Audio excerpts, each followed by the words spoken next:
നമസ്കാരം. പശ്ചിമേഷ്യയെ വീണ്ടും ഭീതിയിലാഴ്ത്തിക്കൊണ്ട് ഞായറാഴ്ച പുലർച്ചെ അമേരിക്ക ഇറാനിൽ കനത്ത വ്യോമാക്രമണം നടത്തി.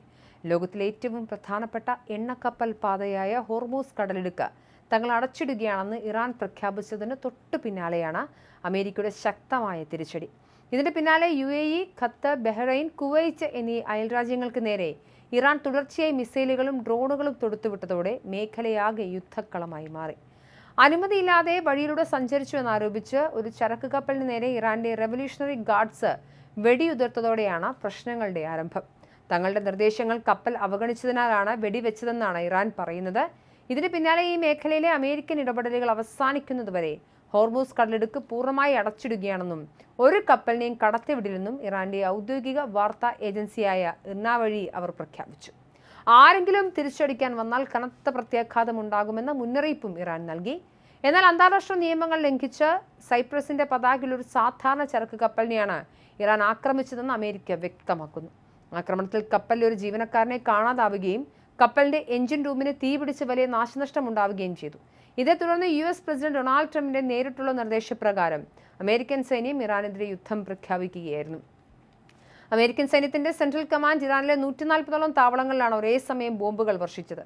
ഇറാന്റെ മിസൈൽ ഡ്രോൺ കേന്ദ്രങ്ങൾ, നാവികസേനയുടെ താവളങ്ങൾ, ആയുധ സംഭരണശാലകൾ, ആശയവിനിമയ ശൃംഖലകൾ എന്നിവയെല്ലാം ഈ ആക്രമണത്തിൽ തകർന്നു.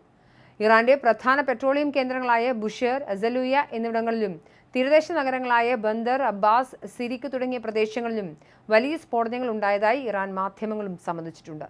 ഇറാൻ എടുത്തത് വളരെ തെറ്റായ തീരുമാനമാണ്. അതിനുള്ള വലിയ വിലയാണ് അവർ ഇപ്പോൾ നൽകുന്നതെന്ന് US പ്രതിരോധ സെക്രട്ടറി പീറ്റ് ഹെഗ്സത്തും വ്യക്തമാക്കി. അമേരിക്കൻ സൈനിക താവളങ്ങളുള്ള ഗൾഫ് രാജ്യങ്ങളെ ലക്ഷ്യമിട്ടാണ് ഇറാൻ ഇപ്പോൾ മിസൈലുകൾ തൊടുത്തുവിട്ടത്. UAEക്ക് നേരെ വന്ന മിസൈലുകളെയും ഡ്രോണുകളെയും തങ്ങളുടെ പ്രതിരോധ സംവിധാനം വഴി ആകാശത്ത് വെച്ച് തന്നെ തകർത്തതായി UAE പ്രതിരോധ മന്ത്രാലയം അറിയിച്ചു.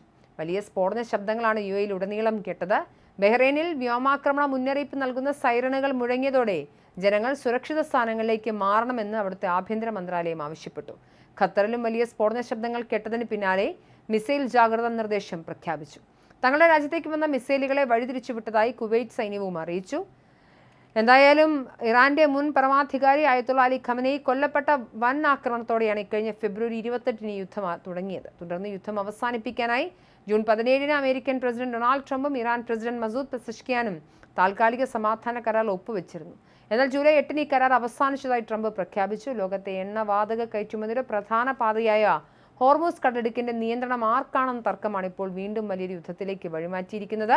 കപ്പലുകളിൽ നിന്നും ഫീസ് ഈടാക്കുമെന്നും തങ്ങൾ പറയുന്നത് പോലെ മാത്രമേ കപ്പലുകൾ കടത്തിവിടൂവെന്നും ഇറാൻ വാശി പിടിക്കുന്നതാണ് ഇപ്പോഴത്തെ ഈ വൻ പ്രതിസന്ധിക്ക് കാരണം.